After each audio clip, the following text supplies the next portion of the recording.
Warahmatullahi wabarakatuh. Pada kesempatan ini saya akan menyampaikan terkait dengan Piagam Madinah atau istilah keren sekarang ya Konstitusi Madinah. Konstitusi Madinah ini terdiri dari 47 pasal.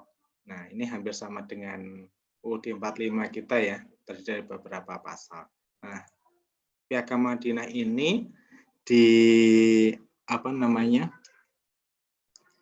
dibikin oleh Rasulullah SAW untuk mengatur hubungan antar individu di Madinah.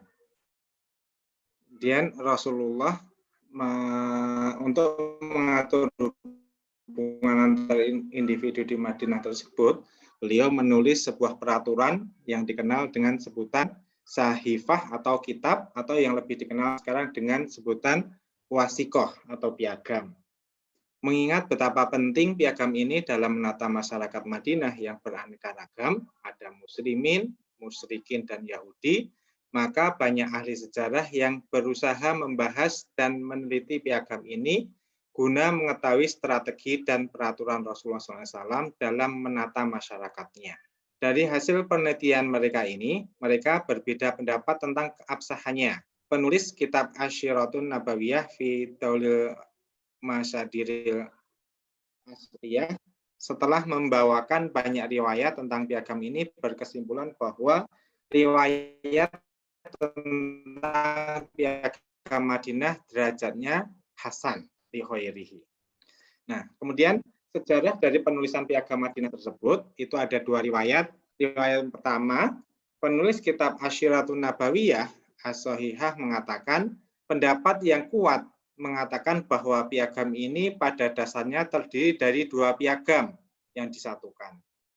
Yang satu berisi perjanjian dengan orang-orang Yahudi dan bagian yang lain itu berisi kewajiban dan hak kaum muslimin, baik Ansor maupun Muhajirin. Nah, pendapat yang lebih kuat yang menyatakan bahwa perjanjian dengan Yahudi ditulis sebelum Perang Badar. Dan piagam antara atau perjanjian antara kaum Muhajirin dan Ansor ditulis setelah Perang Badar atau pasca Perang Badar. At-Tabrani rahimahullah mengatakan setelah selesai Perang Badar, Rasulullah SAW tinggal di Madinah. Sebelum Perang Badar berkecamuk, Rasulullah SAW telah membuat perjanjian dengan Yahudi Madinah agar kaum Yahudi tidak membantu siapapun untuk melawan Rasulullah SAW. Jika ada musuh yang menyerang beliau di Madinah, maka kaum Yahudi harus membantu Rasulullah SAW. Setelah Rasulullah SAW berhasil membunuh orang-orang kafir Quraisy dalam Perang Badar, kaum Yahudi mulai menampakkan kedengkiannya dan mulai melanggar perjanjian. Sedang kisah yang di riwayat yang kedua yang dibawakan oleh Sunan Abu Daud rahimahullah yang menceritakan bahwa setelah pembunuhan terhadap Ka'ab bin al-Ashraf, yaitu beliau seorang Yahudi yang sering menyakiti Rasulullah SAW di Madinah, orang-orang Yahudi dan musyrik Madinah mengeluh hal itu kepada Rasulullah SAW. Kemudian Rasulullah SAW mengajak mereka untuk membuat sebuah perjanjian yang harus mereka patuhi. Lalu Rasulullah SAW menulis perjanjian antara kaum Yahudi dan kaum Muslimin. Ada kemungkinan ini adalah penulisan ulang terhadap perjanjian tersebut.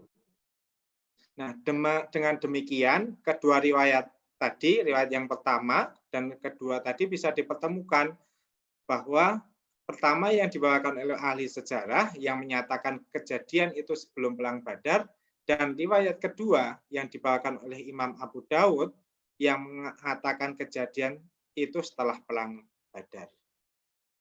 Nah, isinya apa saja? Jadi akan saya bacakan beberapa poin piagam yang sudah diringkas. Ada 4 poin. Poin yang pertama adalah poin-poin yang berkait dengan kaum muslimin. Yang pertama, kaum mukminin yang berasal dari Quraisy dan Yasrib dan yang bergabung dan berjuang bersama mereka adalah satu umat, yang lain tidak. Yang kedua, kaum mukminin yang berasal dari Muhajirin, Bani Saidah, Bani Auf, Bani Al-Haris, Bani Jusam, Bani Najjar, Bani Amr bin Auf, Bani An-Nabit, dan Al-Aus boleh tetap berada dalam kebiasaan mereka, yaitu tolong-menolong dalam membayar diat di antara mereka. Dan mereka membayar tebusan tawanan dengan cara baik dan adil di antara mukminin. Yang ketiga, sesungguhnya kaum mukminin tidak boleh membiarkan orang yang menanggung beban berat karena memiliki keluarga besar atau utang di antara mereka, tetapi mereka harus membantunya dengan baik dalam pembayaran tebusan atau diat. Orang-orang mukmin yang bertakwa harus menentang orang-orang zalim di antara mereka. Kekuatan mereka bersatu dalam menentang yang zalim, meskipun orang zalim adalah anak dari salah seorang di antara mereka. Kelima, jaminan Allah itu satu. Allah memberikan jaminan kepada kaum muslimin yang paling rendah. Sesungguhnya mukminin itu saling membantu di antara mereka, tidak dengan yang lain. Yang keenam, sesungguhnya orang Yahudi yang mengikuti kaum mukminin berhak mendapatkan pertolongan dan santunan selama kaum Yahudi ini tidak menzalimi kaum muslimin dan tidak bergabung dengan musuh dalam memerangi kaum muslimin. Ini poin yang pertama. Kemudian poin yang kedua yang berkait dengan kaum musyrik, yaitu kaum musyrik Madinah tidak boleh melindungi harta atau jiwa kaum kafir Quraisy Makkah dan juga tidak boleh menghalangi kaum muslimin darinya. Poin yang ketiga, poin yang berkait dengan Yahudi. Kaum Yahudi memikul biaya bersama mukmin selama dalam peperangan. Yang kedua, kaum Yahudi dari Bani Auf adalah satu umat dengan mukminin. Kaum Yahudi berhak atas agama, budak-budak, dan jiwa-jiwa mereka. Ketentuan ini juga berlaku bagi kaum Yahudi yang lain yang berasal dari Bani Najjar, Bani Haris, Bani Saidah, Bani Jusam, Bani Al-Aus, Bani Sa'labah. Kerabat Yahudi di luar kota Madinah sama seperti mereka. Yang ketiga, tidak ada seorang Yahudi pun yang dibenarkan ikut berperang kecuali dengan izin Nabi Muhammad SAW. Yang keempat, kaum Yahudi berkewajiban menanggung biaya perang mereka dan kaum muslimin juga berkewajiban menanggung biaya perang mereka. Kaum muslimin dan Yahudi harus saling membantu dalam menghadapi orang yang memusuhi pendukung piagam ini, saling memberi nasihat serta membela pihak yang terzalimi. Nah, poin yang terakhir, poin-poin yang berkait dengan ketentuan umum. Yang pertama, sesungguhnya Yasrib itu tanah haram atau suci bagi warga pendukung piagam ini atau piagam Madinah. Dan sesungguhnya orang yang mendapat jaminan diperlakukan seperti diri penjamin, sepanjang tidak melakukan sesuatu yang membahayakan dan tidak khianat.